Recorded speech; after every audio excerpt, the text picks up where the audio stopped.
Assalamualaikum warahmatullahi wabarakatuh. Perkenalkan, nama saya Tika Nurnaimah dengan NPM 2508201090 dari kelas Bahasa Pemrograman 2D. Nah, pada kesempatan kali ini saya akan mempresentasikan proyek Bahasa Pemrograman 2, yaitu sistem manajemen toko boneka yang berbasis Java konsol. Nah, alasan saya memilih studi kasus ini karena studi kasus ini memiliki proses bisnis yang banyak dan ada produk dengan kategori yang berbeda-beda, ada pelanggan, ada transaksi penjualan, ada antrian proses, fitur barang, dan aktivitas kasir. Nah, proses bisnis ini memungkinkan saya untuk menerapkan seluruh konsep OOP. Nah, kemudian untuk fitur utama dari program ini yaitu ada di menu utama. Yang pertama, manajemen produk.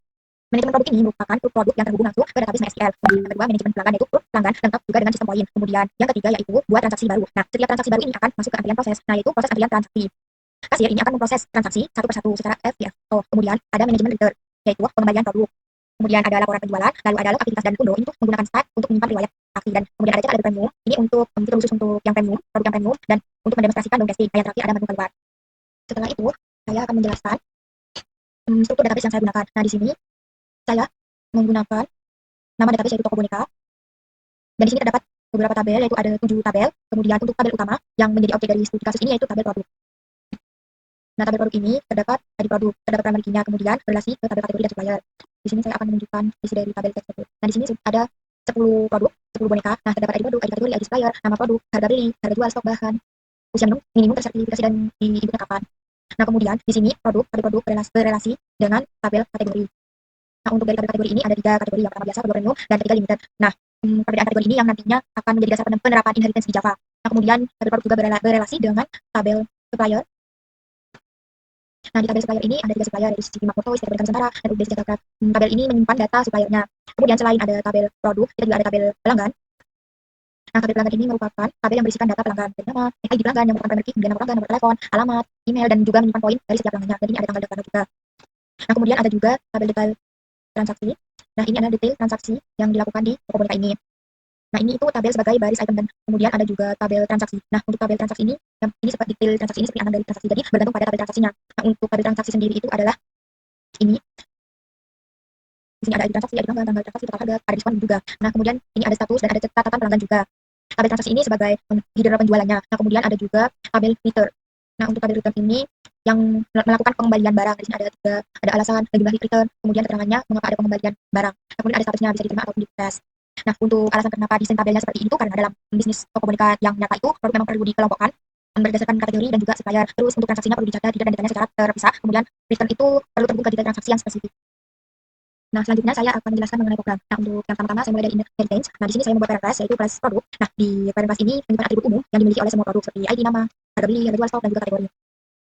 Nah, kemudian saya juga membuat child class yaitu kelas boneka premium extend produk. Nah, di sini itu saya menambahkan atribut khusus yang hanya relevan untuk produk premium dan juga limited, yaitu 3 informasi ini, yang pertama bahan, usia minimum, dan tersertifikasi. Nah, untuk status sertifikasinya itu SNP atau CE. Nah, kemudian mengapa saya menggunakan inheritance? Karena dalam bisnis toko boneka itu produk biasa dan produk premium itu jenis yang berbeda. Produk premium itu memerlukan 3 informasi tambahan ini, sedangkan produk biasa tidak memerlukan informasi tersebut. Dan pelanggan premium pun mempertimbangkan keamanan dan kualitas bahan sebelum membeli barang premium tersebut. Metodenya yaitu override. Nah, metode yang di override yaitu get detail produk. Nah, get detail produk ini di parent class produk, metode ini hanya menampilkan informasi dasar seperti ini.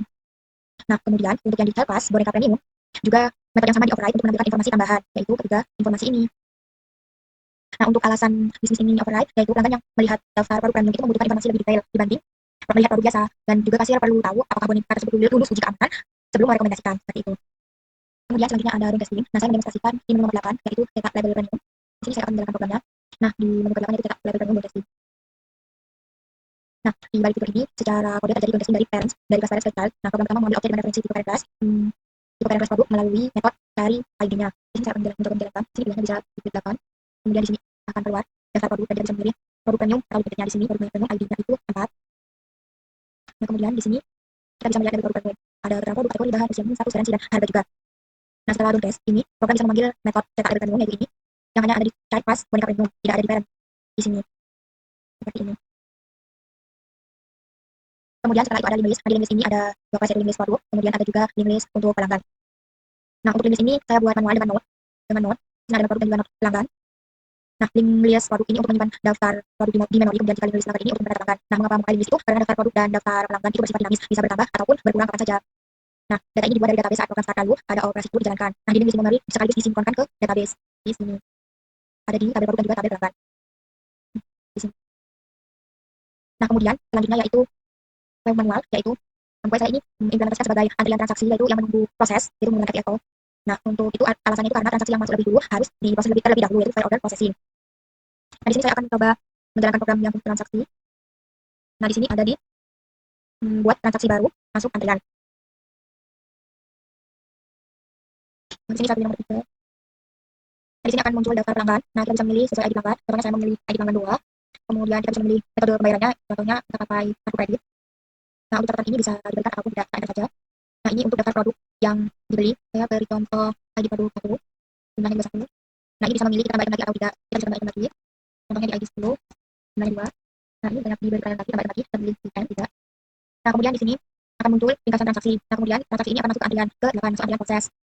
Kemudian dari program ini, kasir tidak ada yang loncat-loncat dalam mengerjakan transaksi. Jadi, dari awal transaksi baru dibuat, otomatis masuk ke antrian dengan wave. Nah, kasir memproses diambil dari depan dengan wave dan status diupdate menjadi selesai. Baik, selanjutnya saya akan menjelaskan mengenai step. Nah, step ini saya gunakan untuk log aktivitas kasir. Nah, jika kasir ingin melihat aktivitas terbaru, di bagian paling atas log kita bisa melihatnya. Nah, kita pilih menu 7. Di sini akan ada akan muncul aktivitas terbaru dari atas. Nah, untuk hapus log terakhir, ini kita bisa pilih ini. Maka akan log dihapus seperti ini. Baik, di sini saya selanjutnya akan saya perlihatkan mengenai developer. Nah, kali ini untuk menyambungkan dari MySQL Workbench ke NetBeans menggunakan JDBC MySQL. Nah, kita coba untuk tambah. Nah, di sini kita harus memilih kategori tersebut terlebih dahulu, kita pilih biasa. Kemudian suppliernya kita pilih dari Bogor, kemudian nama produknya, ya. Kemudian harga belinya bisa ke 30.000. Kemudian keduanya itu 40. Nah, untuk stoknya bisa ada 10. Nah, di sini kita bisa ke dulu untuk menjalankan query. Nah, di sini akan muncul di ID produk 11 yaitu teddy bear. Kita bisa lihat juga di sini untuk manajemen produk, kita pilih menu 2, lihat. Nah, maaf sebenarnya kita ulang. Nah, di sini kita jalankan lagi. Pilih nomor 1, pilih lihat. Kemudian di sini akan muncul teddy bear. Nah, seperti itu. Kemudian ada manajemen pelanggan. Ini kita juga sama tambah lihat update hapus dan tadi kita tambah nama pelanggan, contoh kita, telepon, dan seperti ini, alamat, kemudian email, kemudian, nah pelanggan ditambahkan dengan ID. Nah, kita lihat terlebih dahulu. Kita lihat di sini.